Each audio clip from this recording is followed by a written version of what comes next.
Boa tarde mais uma vez, sejam bem-vindos ao painel 7 da Brasil Energy Conference, que acontece aqui no Centro de Convenções de Teresina. Nós estamos na sala C. O tema deste painel é SEMAR Viva a Caatinga, estratégia para conservação e restauração do bioma. Esse tema reforça a urgência e a importância de ações voltadas à preservação da Caatinga, bioma exclusivamente brasileiro que cobre grande parte do território nordestino e é essencial para a biodiversidade, o equilíbrio climático e a qualidade de vida das populações que dela dependem. A iniciativa Viva a Caatinga, liderada pela Secretaria de Estado do Meio Ambiente e Recursos Hídricos do Governo do Piauí, a SEMAR, se propõe a ser uma estratégia integrada para a conservação, restauração e uso sustentável desse ecossistema único e muitas vezes negligenciado. Nós vamos ter aqui para compartilhar experiências, ações concretas e perspectivas sobre essa importante iniciativa. Nós teremos aqui o Jarbas Amaro, da Aurem, seja muito bem-vindo. E nós temos também aqui a Amanda dos Reis, também representando a Aurem. E como mediador nós teremos o José Neto, da SEMAR. Então, com vocês, o José Neto, que vai conduzir esse painel.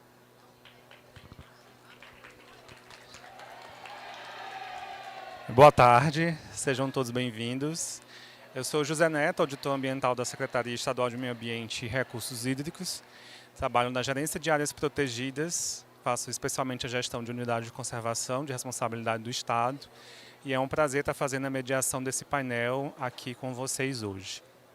Bom, para o nosso painel, que é intitulado Viva a Caatinga, Restauração e Conservação do Bioma, eu gostaria de apresentar, e trazer mais algumas credenciais dos nossos palestrantes de hoje, que é o Jarbas Amaro. Então, o Jarbas, pode vir, Jarbas, por favor. O Jarbas é gerente de sustentabilidade da Aurem Energia, liderando iniciativas para um futuro mais sustentável. O Jarbas tem 20 anos de experiência, possui formação em Química, em Gestão Ambiental, ele também é pós-graduado em Engenharia de Processos e em Saúde e Segurança do Trabalho, além de ter também um MBA em Economia e Gestão Empresarial pela FGV. Atualmente, o Jarbas também é aluno de mestrado em Conservação da Biodiversidade e Desenvolvimento Sustentável pelo Instituto IP, Instituto de Pesquisas Ecológicas. Também, a gente vai ter aqui como apoio a Amanda Fraga. Amanda, por favor. A Amanda, ela é coordenadora de desenvolvimento social da Aurem Energia. A Amanda tem mais de 20 anos de experiência em trabalho com comunidades e já desenvolveu na sua trajetória trabalhos atuando com relacionamento social e investimento social privado no Brasil e também no Peru. Ela é especialista em metodologias e planejamento participativo e é graduada em Ciências Sociais e possui pós-graduação em Políticas Públicas pela Universidade de Brasília, a UNB, e também é pós-graduada em Mídia, Informação e Cultura pela Universidade de São Paulo, a USP. Então, palmas para os nossos palestrantes. Nesse momento, vou passar aqui a bola para o Jarbas, que vai fazer a sua apresentação, e em seguida a gente vai ter aqui, com certeza, uma bela discussão sobre a temática do nosso painel. Muito obrigado a todos e a todas. É um prazer enorme estar aqui com vocês. Gostaria de agradecer a SEMAR pelo convite, para a gente falar um pouquinho de um tema que é super relevante para a gente, a conservação, a restauração da Caatinga. Eu gostaria inicialmente de apresentar a Aurem Energia. É uma empresa do Grupo Votorantim, um grupo que tem mais de 100 anos de atuação no Brasil. Um pouco sobre a nossa agenda, vou mostrar um pouquinho quem é a Aurem, como que é a presença da Aurem no Piauí, e a gente vai falar também no contexto de preservação, da criação de algumas RPPNs e do nosso projeto que a gente criou, projeto Viva Caatinga, um projeto que nasceu aí de uma necessidade. A ideia é compartilhar esse conhecimento com vocês, com o objetivo de inspirar e provocar a conservação desse bioma. Nós vamos ter um vídeo falando um pouquinho sobre a Aurem.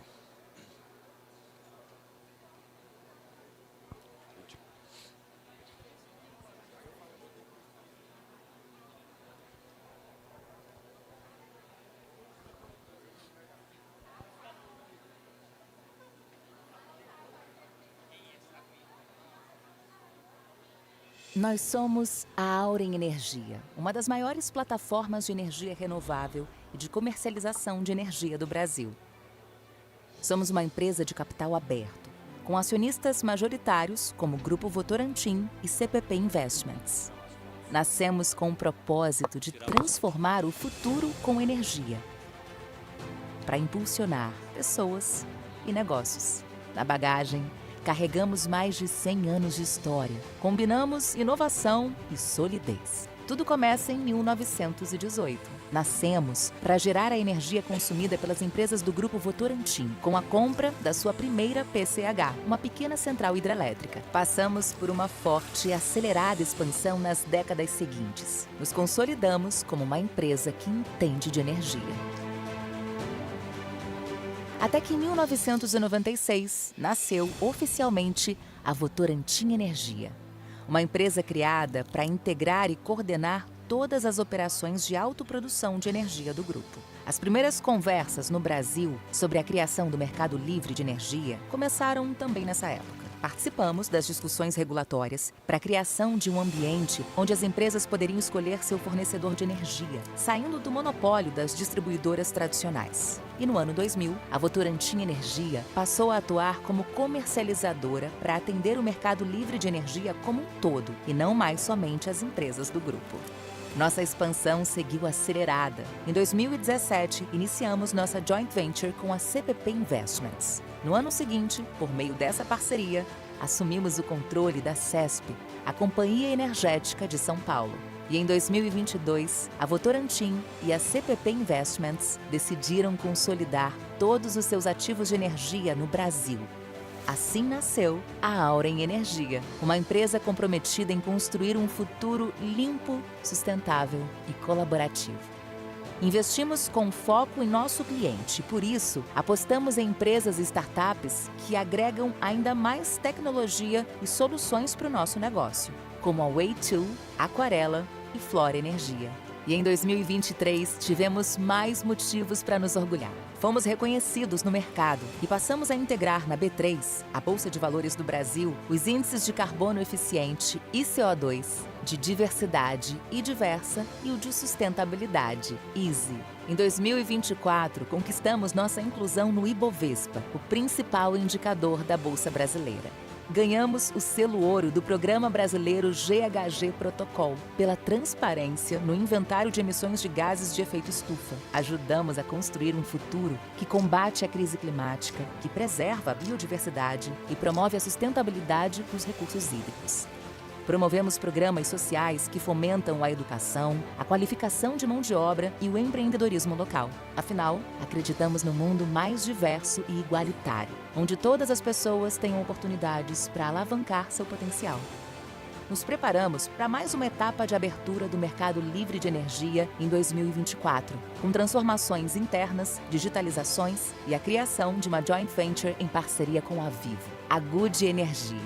Ainda em 2024, anunciamos a chegada da Esfera, empresa referência em gestão de energia no mercado nacional, ao ecossistema da nossa comercializadora de energia. Uma aquisição que amplia nosso portfólio de produtos e serviços e vai permitir acelerarmos nosso crescimento no segmento varejista, agregando eficiência e tecnologia para impulsionar a experiência do cliente também no pós-venda. E em nossa jornada de crescimento acelerado, seguimos com a missão de gerar valor compartilhado e transformar o mercado de energia brasileiro.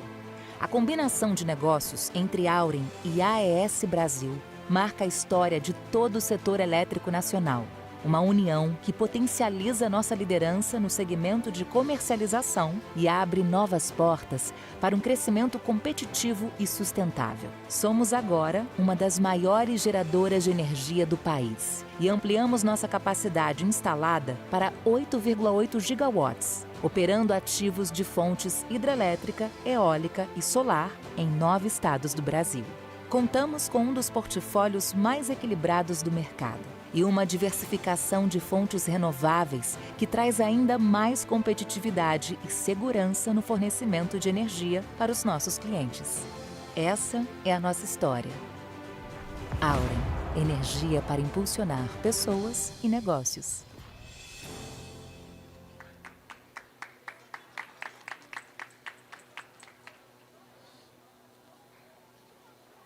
Nós Pessoal, foi um pouquinho dessa trajetória da Auren Energia, acho que deu para vocês conhecerem um pouquinho. Hoje a Auren é a terceira maior geradora de energia do Brasil e a maior comercializadora de energia do país. E eu vim aqui falar um pouquinho sobre a nossa presença no Piauí e nos nossos programas no Piauí. Então, quando a gente olha, a gente tem ativos espalhados pelo Brasil todo, entre hidrelétricos, solar e eólicos. No Piauí, a gente tem 4 complexos eólicos. O Ventos do Piauí 1, o Ventos do Piauí 2, 3, Ventos do Araripe.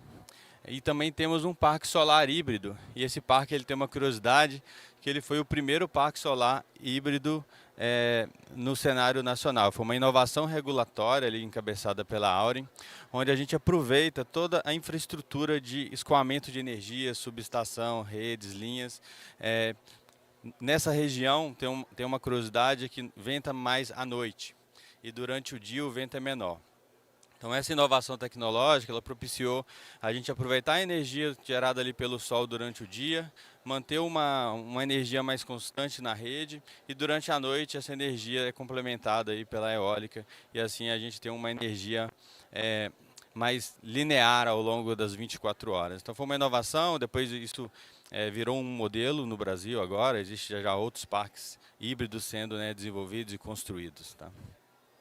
Então hoje a gente soma no Piauí uma capacidade instalada de 888,4 megawatts. Né? E a nível nacional hoje a Auren está com 8,8 gigas de capacidade. Bom, e gerar energia para nós é muito importante, é o nosso negócio, mas a gente gera energia de forma responsável. Né? Gerar impacto positivo está no nosso DNA. Então é uma empresa que investe genuinamente nas temáticas de sustentabilidade ambiental, social. Inclusive a gente vai ter um próximo painel na sequência, falando um pouco da nossa experiência social nesses complexos. Tá? E a gente transcreveu aí o que a gente conhece hoje como ESG, em 3 pilares. Né? A gente tem na Auren uma estratégia de sustentabilidade 2030 e ela traz o pilar de planeta, pessoas, prosperidade, que tem 10 compromissos para impulsionar pessoas e negócios. E hoje a gente vai falar um pouquinho do pilar planeta. Nesse pilar a gente tem ali, se vocês podem notar, cuidar da biodiversidade, que vai ser o nosso tema aqui hoje, cuidar da biodiversidade da Caatinga. Bom, antes da gente entrar no detalhe aqui dos projetos, não sei se todo mundo conhece, mas trazer um pouco do contexto da Caatinga no Brasil. Né? A Caatinga é um bioma que hoje ela está presente em aproximadamente 10% do nosso território nacional. O Brasil é um país extenso, 10% desse território hoje é de Caatinga, e nessa região vive 27 milhões de pessoas. Grande parte dessa população tem uma relação de dependência desse bioma, de subsistência com esse bioma. Então está aí uma das grandes importâncias da gente preservar, além de todos os outros aspectos. Tá? A biodiversidade da Caatinga também ampara diversas atividades econômicas nessas regiões. Né? Desde dos seus serviços ecossistêmicos, que é gerado nos processos, até importantes também processos econômicos para essa região. E é um bioma exclusivamente brasileiro. Né? Para quem não sabe, a Caatinga é o único bioma que é 100% brasileiro. Ele é o principal ecossistema bioma da região nordeste brasileira. E ele tem uma curiosidade, que dentro dos biomas semiáridos do mundo, a Caatinga brasileira é a mais biodiversa. Que a gente tem mais biodiversidade em relação a biomas semiáridos. Tá?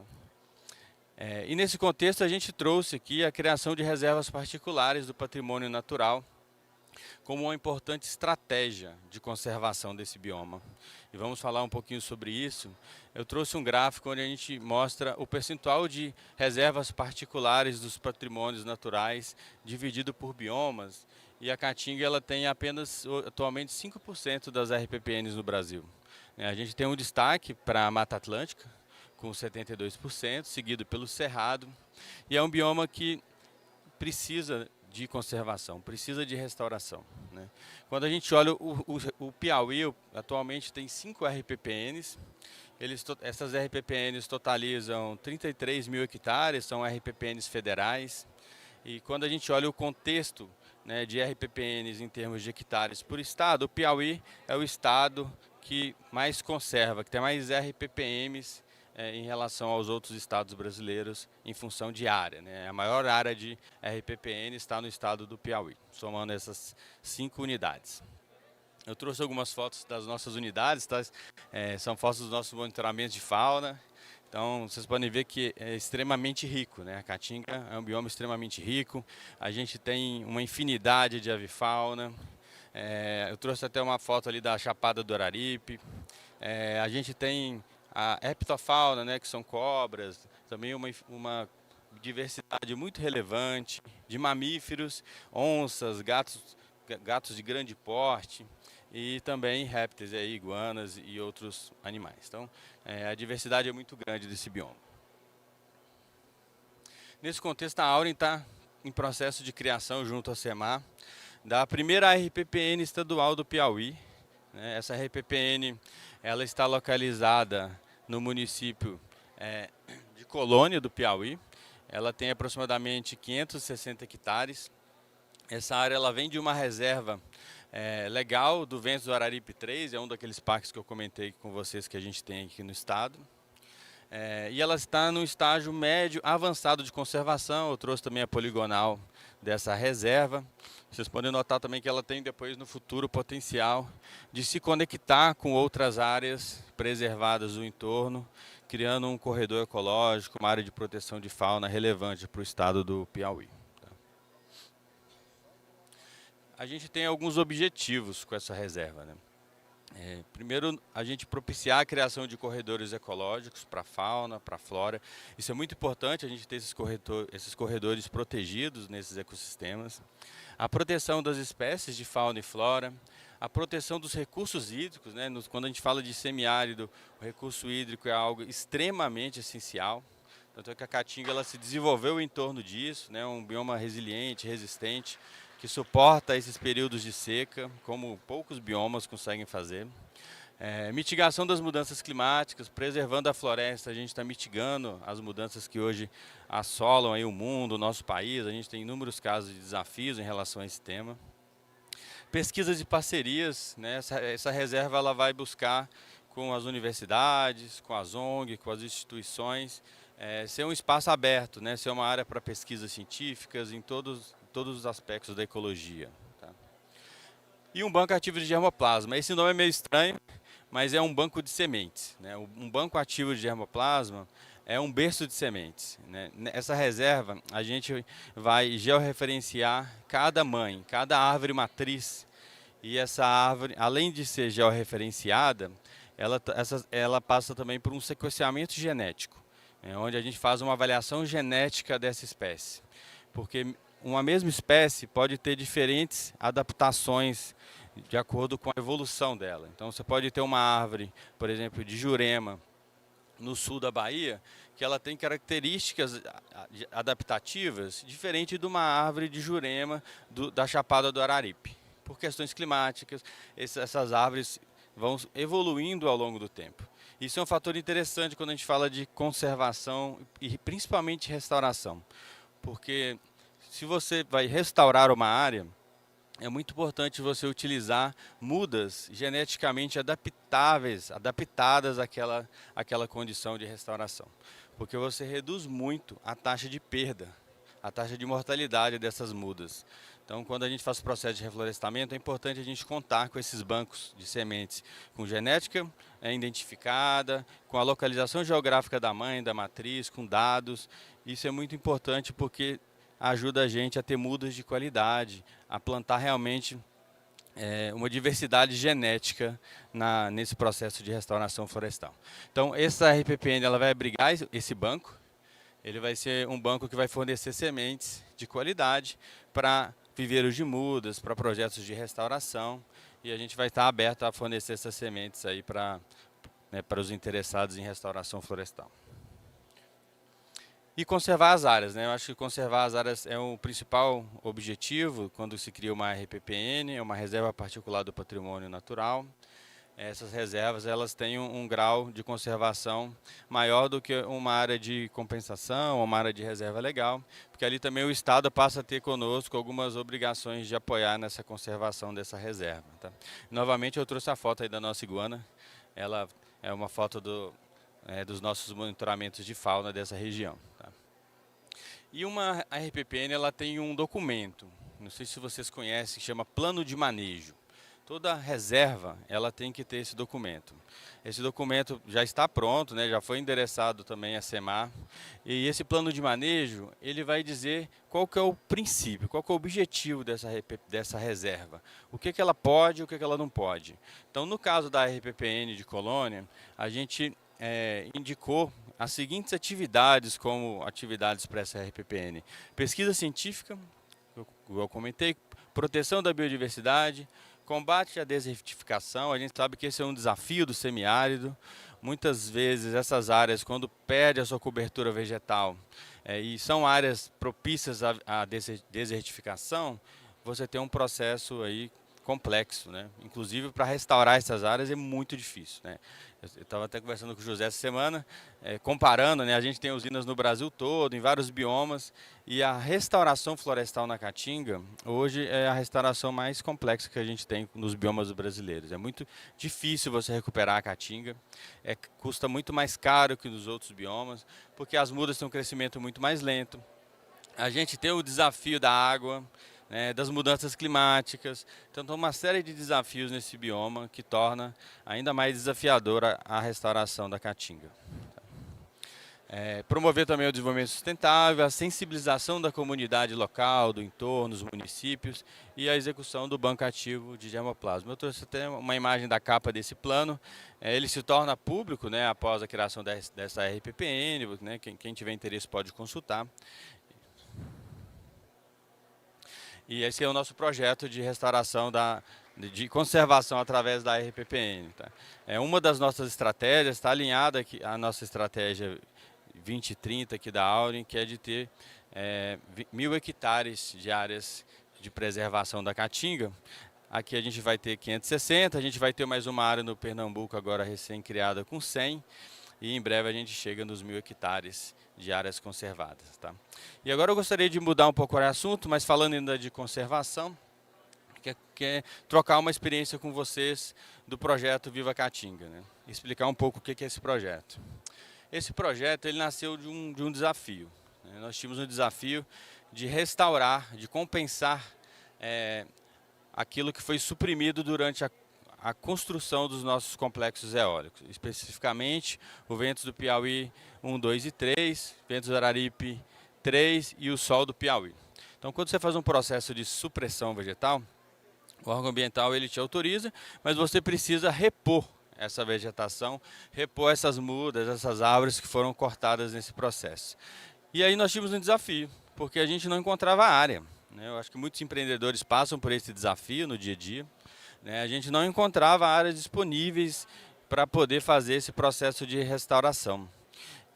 Tá? Mas o projeto foi um grande sucesso, né? A gente teve aqui 24 proprietários interessados e 836 hectares de áreas prospectadas. Eu já trouxe o resultado aqui logo de início, mas esse projeto ele nasceu desse desafio. E aí nós tivemos uma ideia. Qual que foi essa ideia? Estruturar um programa, um chamamento público, onde a gente pudesse divulgar amplamente para a comunidade do entorno, buscando proprietários que tivessem interesse na restauração da Caatinga. Porque às vezes no nosso dia a dia, ali no relacionamento, a gente não consegue chegar em todas as pessoas, todas as propriedades. Né? E a gente estruturou um chamamento público, inclusive a gente tem uma foto aqui de material de divulgação, né? Que a gente utilizou nesse processo. E esse edital, ele tinha o objetivo de atrair, de buscar esses proprietários ali do entorno da Serra do Inácio, da Chapada do Araripe, para disponibilizar suas áreas para esses projetos de restauração e conservação florestal. E esse projeto ele é um projeto completo, né, onde a gente faria a preparação do terreno, o plantio das mudas nativas, o cercamento dessas áreas, porque se você planta e não cerca, parece o bode, ele prefere a muda nova, né? Então ele come tudo, o boi também. Então, se você não cerca essas áreas adequadamente, você perde todo o investimento de plantio que você fez. Então, isso é muito importante. A construção de cisterna, isso aqui foi uma estratégia, mas para frente eu vou explicar para vocês. E a manutenção por 3 anos até essa área em estágio de regeneração já esteja numa situação que ela consiga regenerar por si só. Tá? Novamente, mais um card, né, que a gente utilizou durante esse processo de divulgação. Só que a gente tinha alguns requisitos para esse projeto, né? Não poderia ser qualquer área, né? A gente delimitou que essas áreas deveriam ser próximas, né, de preferência próxima ali aos complexos eólicos, o bioma, obviamente, caatinga, que a gente ia priorizar na seleção áreas de preservação permanente, reservas legais, corredores ecológicos, outras áreas de relevância ambiental. E o tamanho também seria critério de seleção. Quanto maior a área, melhor para restaurar, né? Um fragmento florestal muito pequeno, ele é mais difícil de você restaurar. Então, até para a gente, em termos de custo, você restaurar uma área maior de uma única vez é mais adequado, né? E tinha que estar com a documentação fundiária desse imóvel em dia. Então, essa área ela tinha que ter no mínimo 10 hectares. Tá? E a gente tomou um cuidado de transcrever isso em tarefas, né, que o pessoal do sertão às vezes não conhece hectares, mas conhece tarefas, então era 33 tarefas, né, que era a área mínima para poder se cadastrar no projeto. Tinha que estar ali com a matrícula do imóvel em dia, com o ITR, com os impostos, com o CAR, né, que é o Cadastro Ambiental Rural. O diferencial seria o georreferenciamento, a certificação desses imóveis. E aqui foi a principal estratégia, né? Eu fui na rádio, a gente deu várias entrevistas, né? A rádio tem uma abrangência muito boa nessas localidades, as pessoas escutam bastante. A gente usou a mídia local, colocamos faixas nas comunidades, colocamos cartazes, conversamos na Secretaria de Meio Ambiente. E esse projeto ele tinha ali um período. E a gente queria lançar ele, a gente lançou ele no Dia Nacional da Caatinga de 2024, que foi em abril. Agora ele completou 1 ano, né, e a gente já está com um plantio de 38 hectares em andamento. Então essa estratégia de divulgar e de fazer educação ambiental também nesse território foi muito positiva, porque nos surpreendeu bastante, onde a gente teve uma procura grande de proprietários interessados, proprietários que a gente não conhecia, que a gente não tinha acesso, e somando quase 800 hectares de áreas disponíveis para restauração. Naquele momento a gente tinha uma demanda menor, mas essas áreas hoje elas estão disponíveis para a gente, para desenvolver projetos de carbono, projetos futuros, compensar outras áreas de outros projetos que a gente tenha porventura construir no estado ou na região.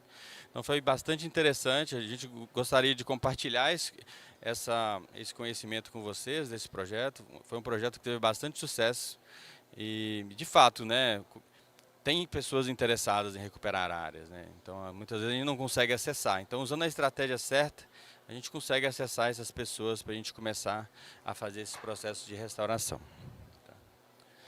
Hoje, no contexto geral, a Auren preserva na Caatinga 1.500 hectares, tá? Entre essas RPPNs, entre outras áreas que a gente tem em outros estados. Temos essas 2 RPPNs em estágio de criação, totalizando 660 hectares. E do projeto Viva Caatinga já surgiu essa restauração. A gente está hoje em fase de plantio de 38 hectares. Né? Um belo desafio, novamente, né? Como eu comentei com vocês. Restaurar é muito mais caro do que preservar. Né? Então, esse é um recado importante. A restauração, principalmente em biomas semiáridos, como a Caatinga, que são biomas extremamente difíceis de restauração. Tá? E eu trouxe uma mensagem final, né, que a riqueza da Caatinga nos inspire à ação, que juntos podemos fazer a diferença pela Caatinga para assegurar a conservação desse bioma, a valorização do seu povo e cultura. O povo do Nordeste, o povo que vive na Caatinga depende desse bioma para a sobrevivência, né? A gente viu ali nas estatísticas, é um bioma de subsistência, além de todos os serviços ecossistêmicos que ele presta para a sociedade de uma forma geral, para o planeta. Então, que juntos a gente possa trabalhar aqui na preservação desse bioma e que a riqueza, a resiliência da Caatinga nos inspire, né, para a gente poder continuar nesse legado aqui de preservação. Era isso que eu tinha para apresentar para vocês. A gente vai abrir agora para bate-papo, para um diálogo, tirar dúvidas. Então, agradeço vocês de antemão. Vou passar agora para o José para a gente fazer aqui uma roda de conversa. Obrigado. Vou pegar as cadeiras, vou botar aqui.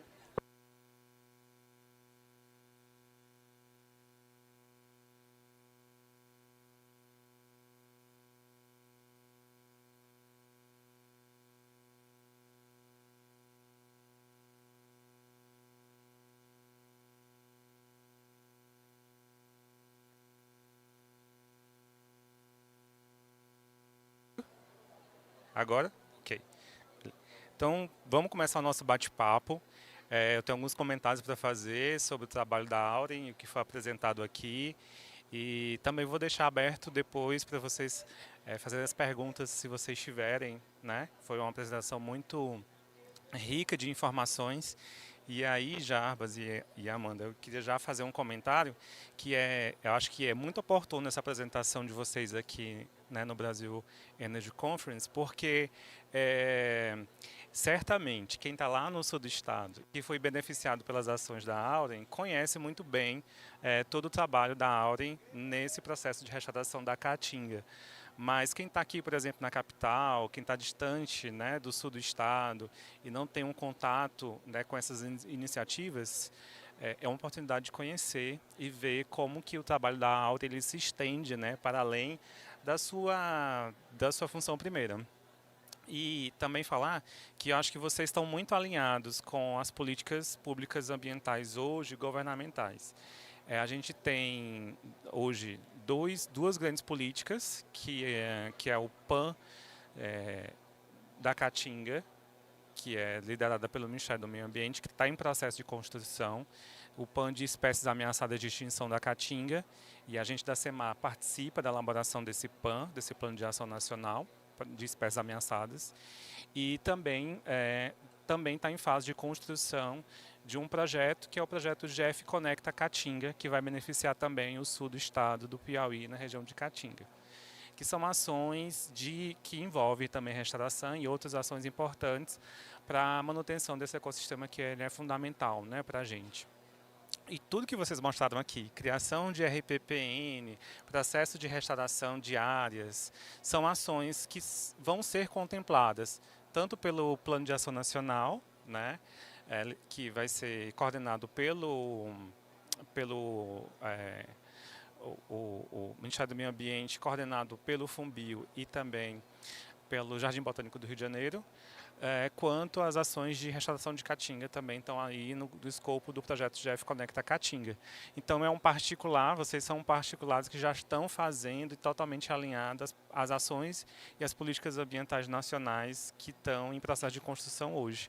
Então, parabéns ao trabalho da Auren pelo que vocês estão fazendo pela nossa Caatinga. Eu acho que o tema do painel ele não poderia ter outro nome como Viva Caatinga, né?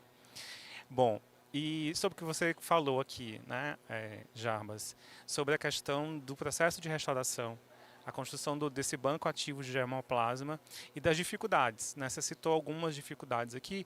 Eu queria que você falasse um pouco mais sobre essas dificuldades e também quais seriam as estratégias para enfrentamento dessas dificuldades que vocês adotaram.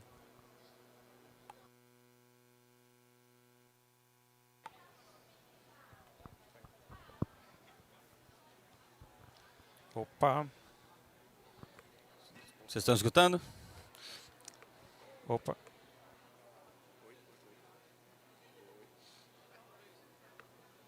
Oi. Eu não estou ouvindo. Bom, a gente usa esse microfone. Estamos escutando? Estamos. Estão ouvindo? Ah, ok. Bom, acho que essa pergunta é muito boa, né? Tá aí o grande desafio da restauração na Caatinga.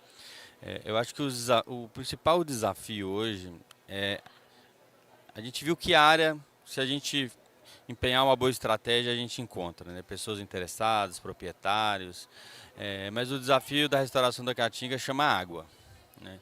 A gente tem, quando você planta áreas extensas, você tem um grande desafio de fazer a irrigação dessas mudas E antes delas chegarem no campo para o plantio, elas têm que estar rustificadas, preparadas. Por isso que é importante a gente utilizar mudas com genética adaptada.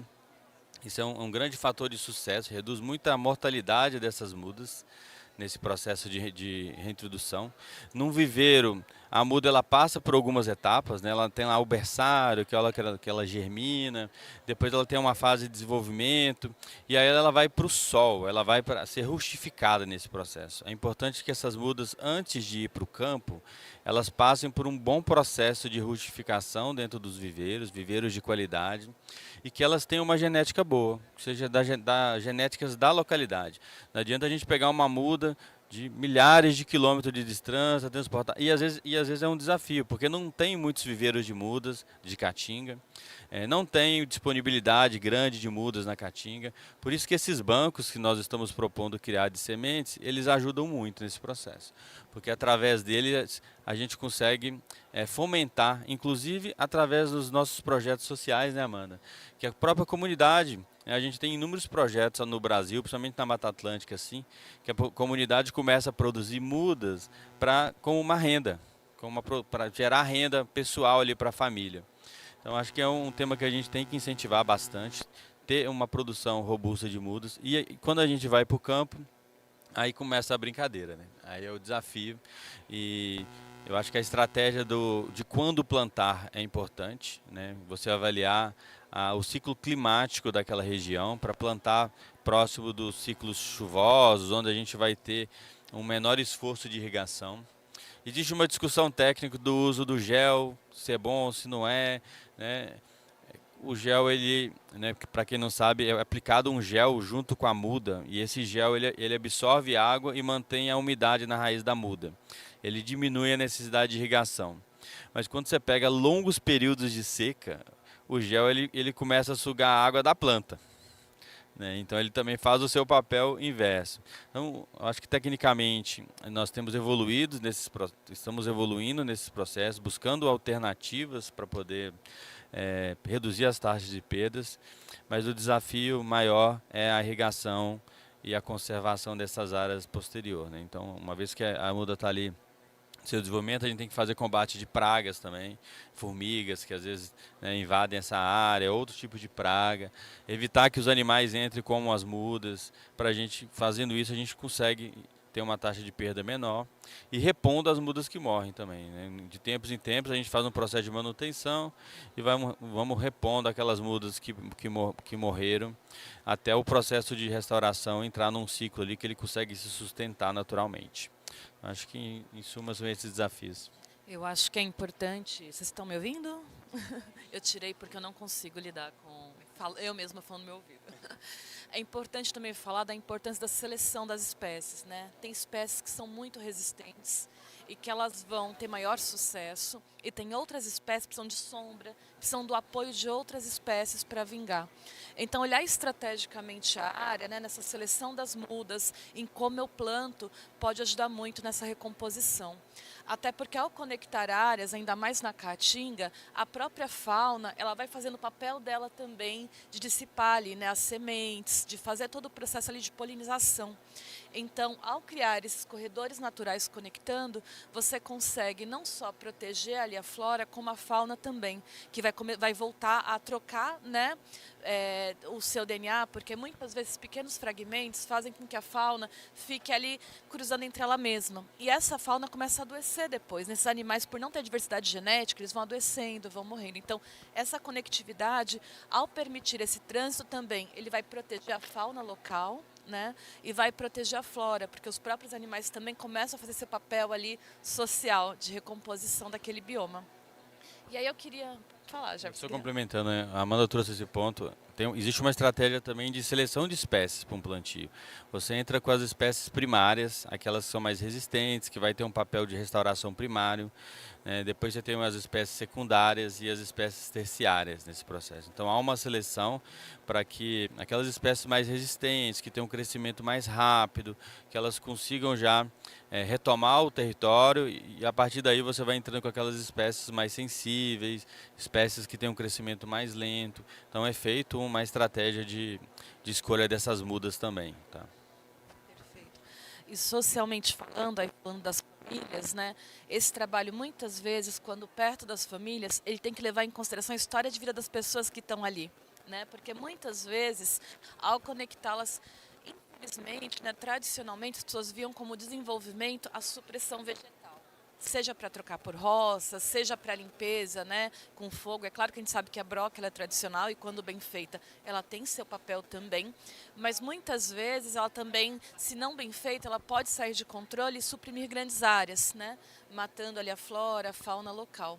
Então, ao trabalhar com as comunidades, a importância dessa restauração, do porquê que ela está sendo restaurada, inclusive usando espécies com quem eles têm um vínculo afetivo, isso fortalece muito a iniciativa, que deixa de ser uma iniciativa só de floresta em pé, né, para ser uma iniciativa ali de recomposição da história daquela comunidade, muitas vezes, né.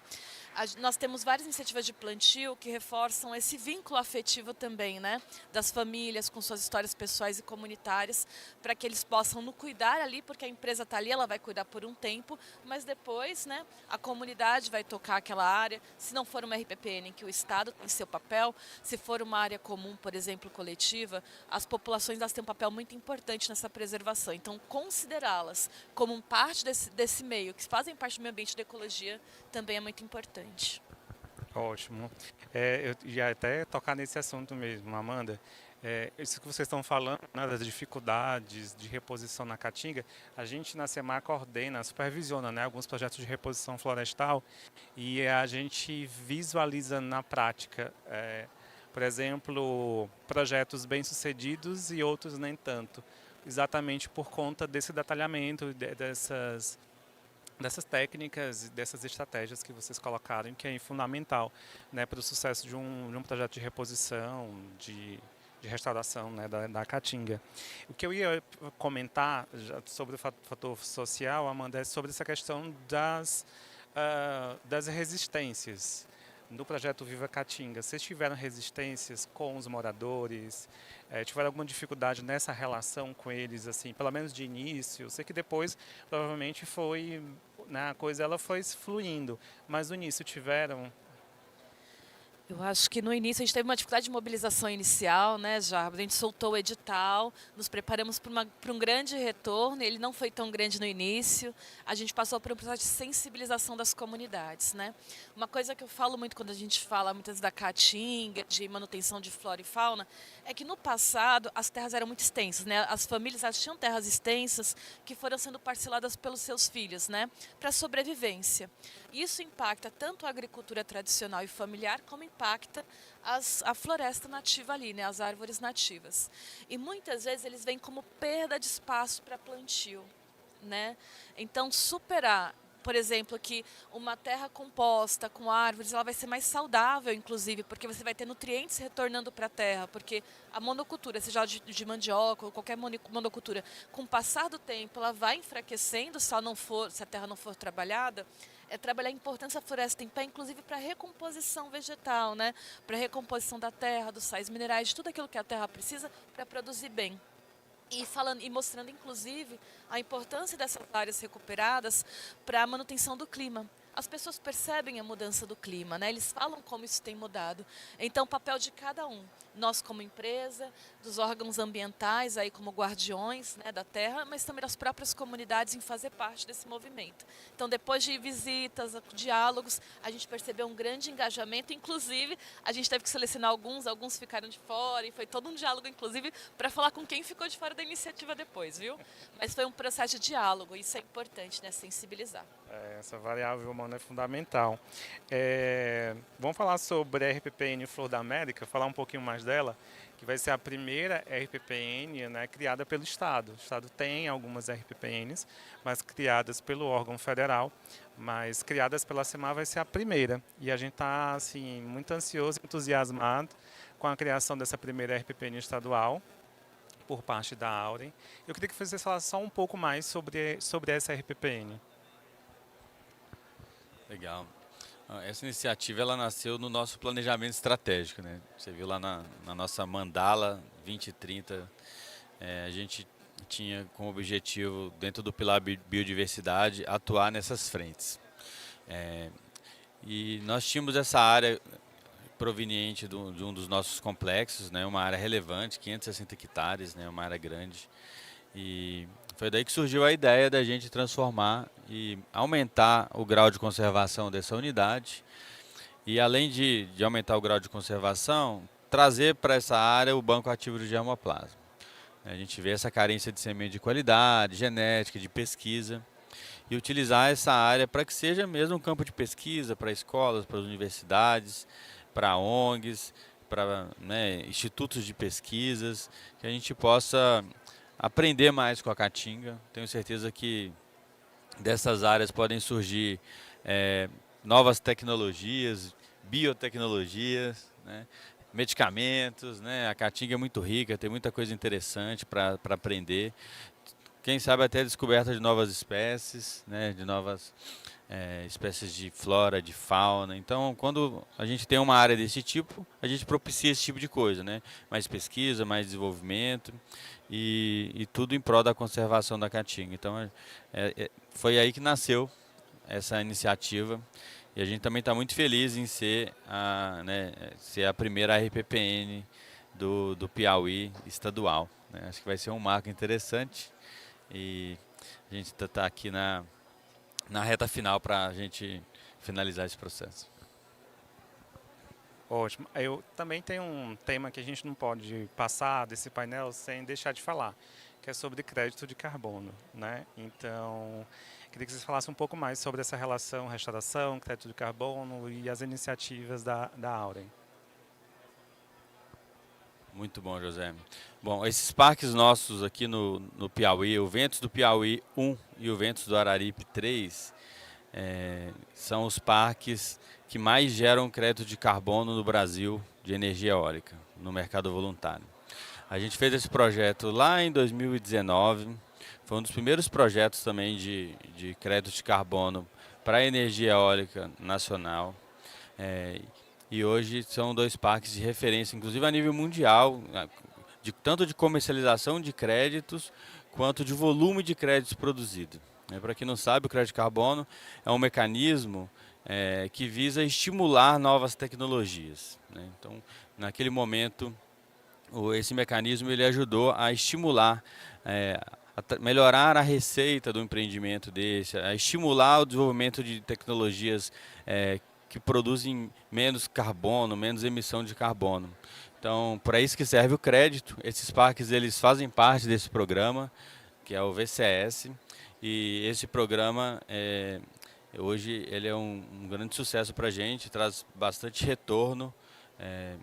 Então, eu posso dizer que o Piauí aqui está sendo um dos estados mais geradores de crédito de carbono. A gente viu inclusive isso aqui na entrada, né? Para a energia eólica. E existe uma outra metodologia de carbono que é o florestal, né? Que é aquele crédito de carbono com a floresta. Você restaura uma área degradada, tem vários critérios para isso dentro dessa metodologia, e a partir daí você vai gerando crédito em função dessa área. Nessas áreas, elas não são... essas áreas que a gente está refletindo, elas não têm essa aplicabilidade, não é viável nesse momento o crédito florestal, mas eu acho que é um tema que vai evoluir nos próximos anos, né? A questão do crédito de carbono para a Caatinga, para reflorestamento da Caatinga.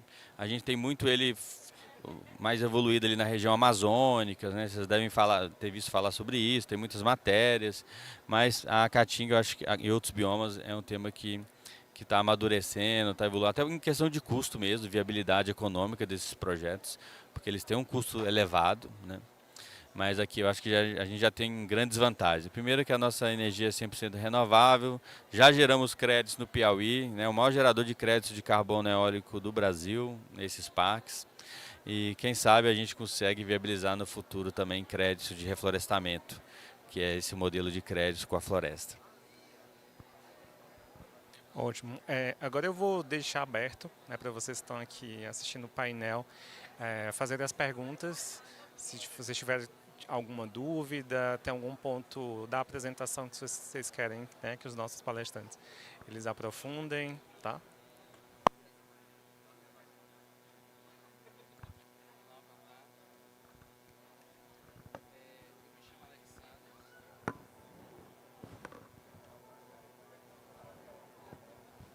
Oi, estão me ouvindo? Então, novamente, eu me chamo Alexander. Trabalho com um pouco de biodiversidade animal, né? Tenho mestrado em biodiversidade animal pela Federal de Goiás. E nesse minha caminhada, né, com a acadêmica, eu conheci muito a questão da biodiversidade e do bioma daqui de Teresina, né, pela Matas Cocais. Fiz um trabalho com o Delta do Parnaíba também, o ICMBio lá, conheço um pouco da área de lá. Conheci também um pouco do Cerrado, lá do Centro-Oeste, quando fiz o mestrado. E recentemente eu fiz um projeto, aliás, participei de um projeto com o Sebrae, do Agentes Locais de Inovação Rural, né, lá no Vale do Gurgueia, que é uma faixa de transição entre o Cerrado e a Caatinga. Lá eu trabalhei com os apicultores. E é muito interessante a visão que eles têm sobre essa questão de sustentabilidade, de biodiversidade, de conservação da mata, né? Até porque é a floresta que dá essa produção a eles, né? E eles têm uma visão muito boa em relação a isso. Trabalhei com cooperativas, né? Desenvolvimento da cooperativa do Vale do Gurgueia, no quesito do mel. E mais um ponto importante que nessa vivência que eu tive lá foi essa visão sobre a fauna, né? Eu observei um pouco do trabalho de vocês, olhei, né, o trabalho que vocês fazem principalmente com a flora, né? Que é a questão da seleção de sementes, a questão de seleção de mudas. E é um trabalho muito bonito, né? Porque eu também fiz um trabalho desse, né, de manejo de fauna e flora, né? E eu queria entender mais ou menos qual é o trabalho de vocês em relação à parte da fauna. Por exemplo, vocês falaram muito da variável humana, né? E uma coisa que eu observei lá, principalmente no sul do Piauí, é que eles têm uma visão muito boa, às vezes, com a mata, mas não tem uma visão muito boa com os animais. Lá, uma coisa que a gente não imagina muito aqui na capital, que existe caça, né? Que as pessoas caçam ainda para se alimentar, caçam às vezes por diversão, caça também por proteção, né? Porque às vezes não conhece o animal. Então, às vezes eu penso que um trabalho muito legal que poderia ser trabalhado nessa região é a conscientização da fauna. E eu queria entender, né, dentre esses outros trabalhos, o que vocês fazem também em relação à parte da fauna, né, conservação da fauna. Eu vou dar uns tópicos aqui de social e passo para o Jarbas fazer o ambiental.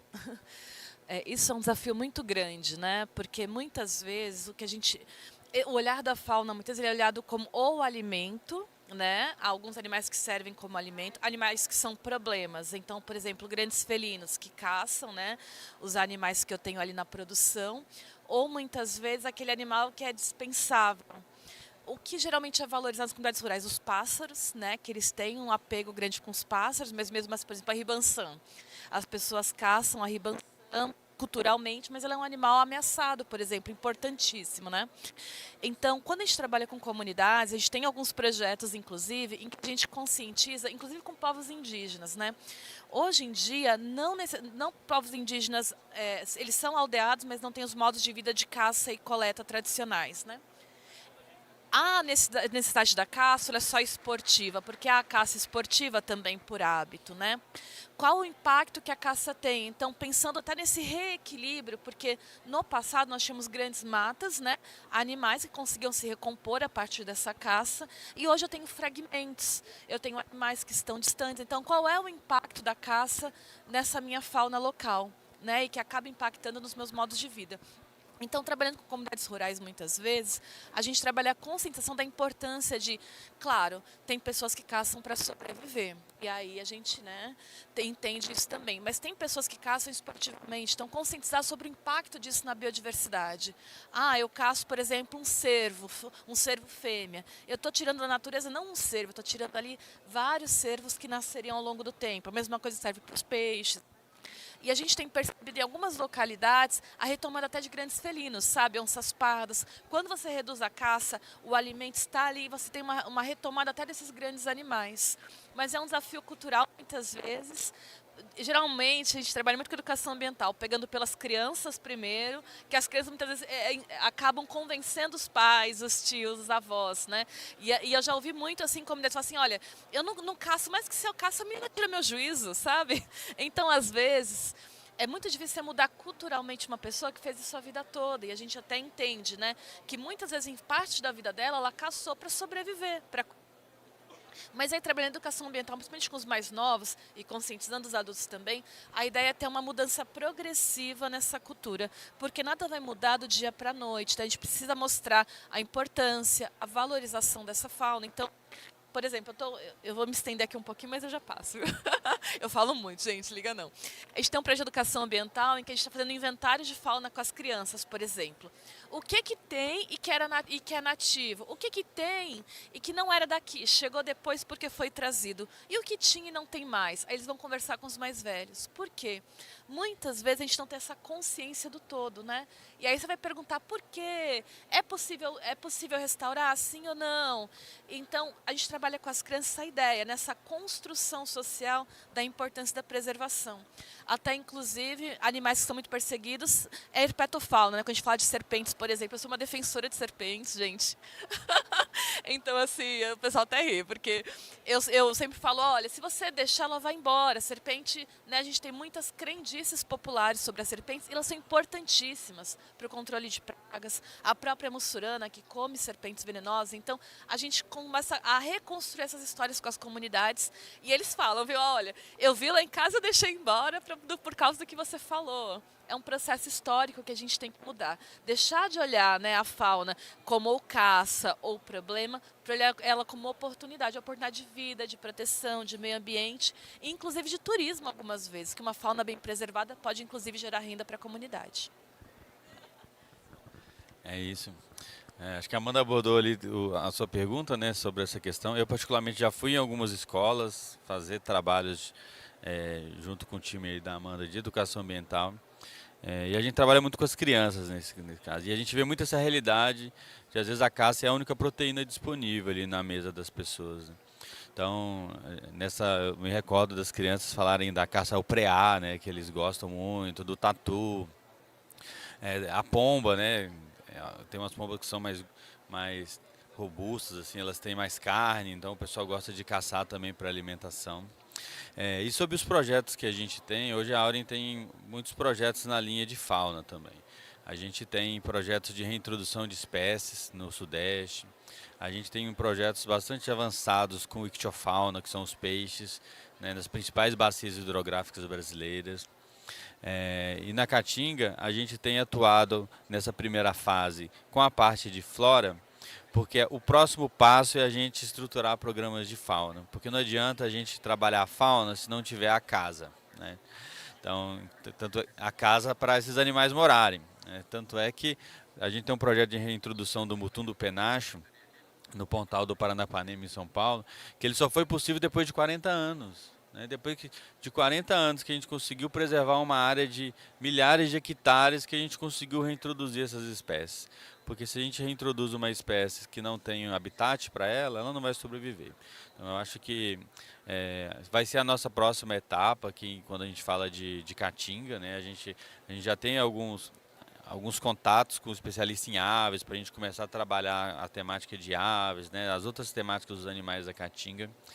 Mas no primeiro momento a gente está focando na restauração florestal, na conservação. E a partir daí a gente vai construindo agora os programas de fauna. E só mais um detalhe, e a gente conta com vocês, inclusive que são cientistas, né, são pesquisadores, porque infelizmente a gente tem muito conhecimento, às vezes, de fauna concentrado no Sudeste, às vezes em áreas do Sudeste, e a gente tem na Mata Atlântica e a Amazônia principalmente, e mesmo a Amazônia com tudo que se tem por ver, e muitas vezes a Caatinga e o Cerrado são biomas não estão tão pesquisados. Então, a descoberta de espécies de flora e fauna, ela é super possível e provável quando a gente se dedicar. Só que o problema é que com a redução da cobertura vegetal, a gente pode perder espécies antes de conhecê-las, né? Então, a importância, inclusive, da pesquisa, né? A gente tem pesquisa, nós fazemos monitoramento, mas é importante de cada um de vocês também nessa força-tarefa, não só de preservar, mas de conhecer nossa biodiversidade também, né? Legal. Inclusive, aproveitando a oportunidade da pergunta e vocês falando sobre pesquisa e os programas de vocês, e eu estou vendo aqui que né, o colega é estudante de pós-graduação, estou vendo outros estudantes também aqui de graduação e pós-graduação nesse sentido da pesquisa. Eu sei que a Auren tem o seu corpo técnico, mas essa relação, a aproximação da Auren com os pesquisadores, a possibilidade de incorporar esses pesquisadores do Piauí nos projetos de vocês, se já tem alguma coisa nesse sentido, se não no Piauí, mas em outros estados. Porque a gente tem aqui no Piauí alguns programas de pós-graduação de conservação, desenvolvimento em meio ambiente, pesquisadores na área de herpetofauna, na área de etnozoologia, etnobiologia de um modo geral, se tem alguma iniciativa nesse sentido. Uma boa pergunta também. Sim, a gente sempre busca aproximar a pesquisa das nossas atividades. A gente tem projetos de P&D, a gente tem projetos de pesquisa em parceria com universidades. E a gente, agora com a criação da RPPN, a gente vai fazer esse processo, tanto de procurar as universidades de referência que queiram fazer pesquisas nessas áreas, utilizar, e quanto também a gente recebe muita demanda, as próprias universidades nos procuram, ou trabalham em projetos específicos, mas a gente entende isso como muito importante. Um dos nossos pilares de cultura da Auren é gerar e compartilhar valor. A gente não quer só gerar valor para a Auren, a gente quer gerar valor para a comunidade, deixar um legado de conhecimento. A gente tem inúmeros doutores aqui nas nossas equipes que escrevem artigos, que revisam artigos, que publicam as coisas que são encontradas, porque faz parte aqui da nossa cultura essa geração de conhecimento e de valor. E não só em bioma, mas nós temos uma aproximação com o Federal do Piauí para levar tecnologias sociais de água, por exemplo, a Serra do Inácio. Então, a gente tem conversado com os pesquisadores e tem feito propostas para talvez conectar. O próximo painel a gente vai falar um pouco da atuação social, de conectar os desafios com conhecimento acadêmico também, para que a gente possa, juntando saberes tradicionais e saberes acadêmicos, gerar transformações positivas. Ótimo. A gente ainda tem um tempinho para poder finalizar o nosso painel. Queria saber se vocês têm mais alguma pergunta, algum comentário. Vocês estão assistindo a gente aqui na plateia. Sim.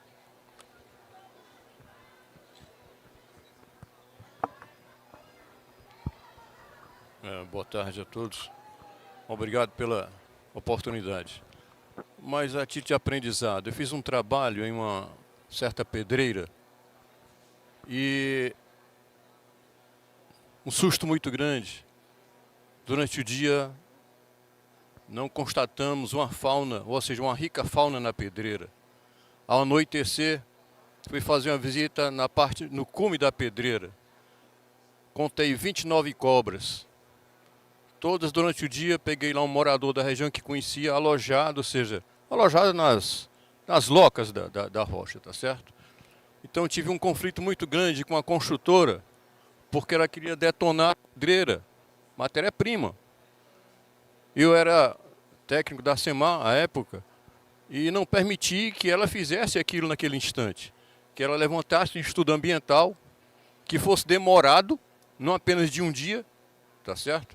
E eles não queriam fazer isso, queriam apenas em uma semana dar todo o resultado. Em uma semana encontraram 18 cobras e 2 camaleões. Eu pedi ao senhor secretário que eu pudesse ir até lá. Eu era espeleólogo, pesquisava as cavernas do Piauí e fui para essa pedreira. Então levei minha rede de selva, que era militar na época, estava na reserva, e fui morar na pedreira. 23 cobras em 2 dias. A cobra diurna e a cobra noturna. A construtora só constatou a cobra diurna, não constatou a cobra noturna. Então essas questões, a título de ensinamento, a gente não vê na teoria, nas matérias, nos livros, tá certo? Apenas na prática. Quer dizer, eu fui em um estágio de selva, que era militar, e lá a cobra, ela é a nossa amiga. Ela não é inimiga, ela é a nossa amiga, tá certo? É proibido a gente matar cobra, tá bom? Porque simplesmente é o nosso primeiro alimento diante de uma necessidade. No Igapé, no Igarapó, essa coisa toda. Resultado.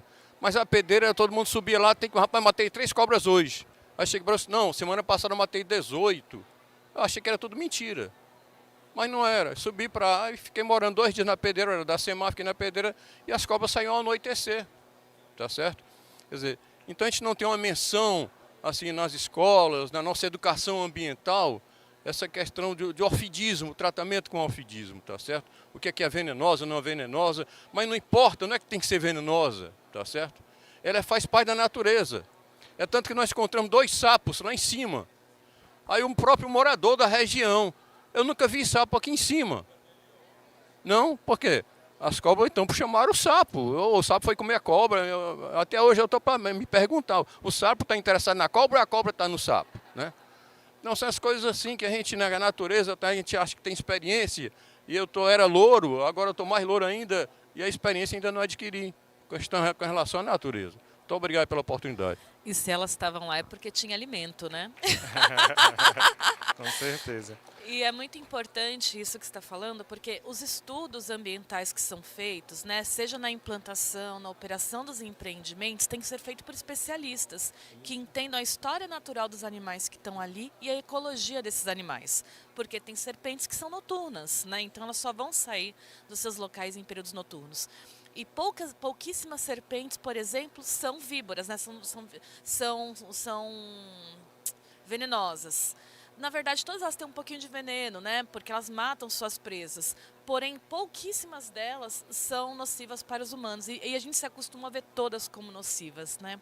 Só que isso também é uma coisa a ser desconstruída, desde a nossa infância com as histórias infantis, né? A gente precisa mudar a forma como a gente fala das serpentes. Ótimo questionamento. É Sérgio, né? Sérgio Landim. Eu não sei se você vai lembrar, mas tá me escutando? Não? Tá. Acho que ele não. Agora sim, não sei se o senhor vai lembrar, mas o senhor participou dessa história aqui, né? O licenciamento dos parques VDP 1, VDP 2 e 3, né? Eu lembro do senhor visitar os parques, né? De te receber em algumas vistorias, lá em 2016, 2017. Então a Amanda, inclusive, vai contar essa trajetória hoje aqui à tarde. Você está super convidado para escutar essa trajetória social. Eu lembro ali, o senhor junto com o Morafé, né? Pedindo ali para a gente ter um cuidado com a ramada. Aquela vila ficava próxima ali ao VDP1. Se você ver como que a gente conseguiu transformar positivamente a vida daquelas pessoas, você vai ficar muito feliz. Então, acho que a gente tem feito um trabalho social e ambiental na Serra do Inácio, nesses parques, que é referência hoje no setor eólico. Quando a gente olha até outras temáticas, tá, sensíveis, como ruído ambiental, como outros tipos de impacto, esses parques são referências, né? Porque foram parques que a gente construiu desde o início com muito cuidado, muito critério socioambiental. Então, hoje a gente tem uma geração de impacto positivo em função de todo esse planejamento, né? A Áurea é uma empresa que construiu esses ativos para ficar ali 25 anos, né, durante toda a vigência do contrato. E isso fez a diferença nesse processo. Então, sinta-se parte desse processo aí que você e o Morafé foram precursores.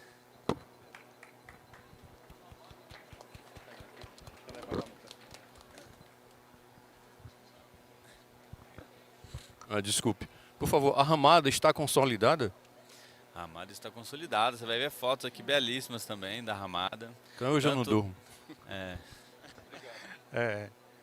Professor Sérgio Landim, ele não vai lembrar de mim, mas foi meu professor também. A ramada está consolidada com água, luz, com asfaltamento. Todas as famílias hoje têm banheiro, cisterna, a gente acompanha a comunidade.